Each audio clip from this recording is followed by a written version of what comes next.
il y a à peine un mois, un mouvement de protestation contre les grands argentiers du monde naissait à New York, plus précisément dans le quartier des affaires.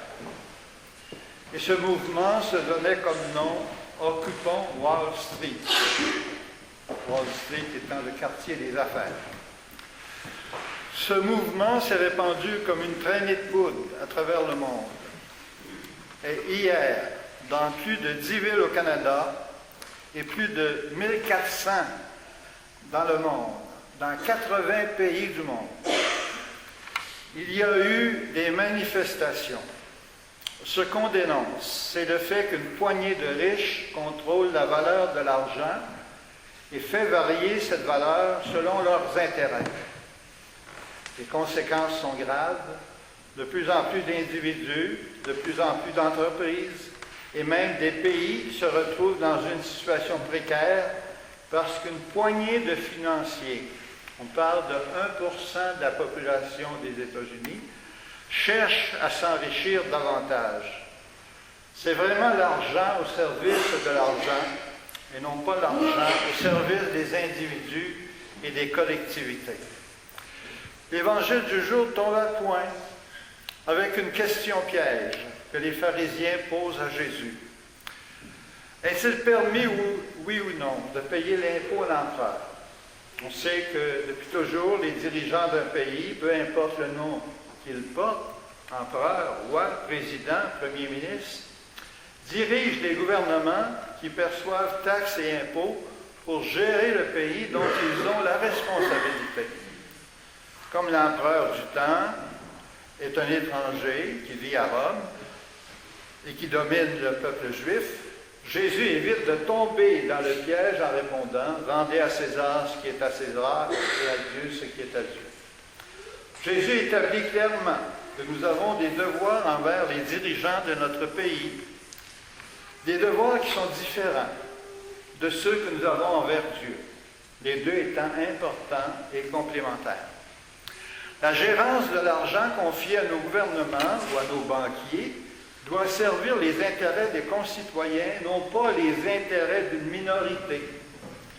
Comme c'est tentant de penser d'abord à soi, avant de penser aux autres, quand on a la gérance des biens de la collectivité. C'est ce qui est à l'origine de la corruption dans la direction de plusieurs pays, dont certains sont dans un état de grande pauvreté à cause de la corruption. La révélation de certains faits nous donne la preuve que ce problème nous consomme de très près chez nous, ici au Québec. Rendre à César ce qui est à César, c'est permettre à nos dirigeants de pourvoir aux intérêts de la collectivité.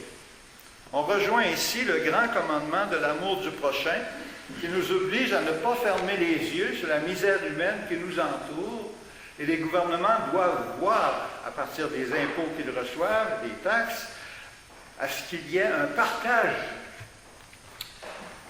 Ce grand commandement nous oblige aussi à surveiller César, c'est-à-dire surveiller nos gouvernements et nos institutions financières pour que l'argent que nous leur remettons serve aux intérêts de tous et non pas de quelques privilégiés.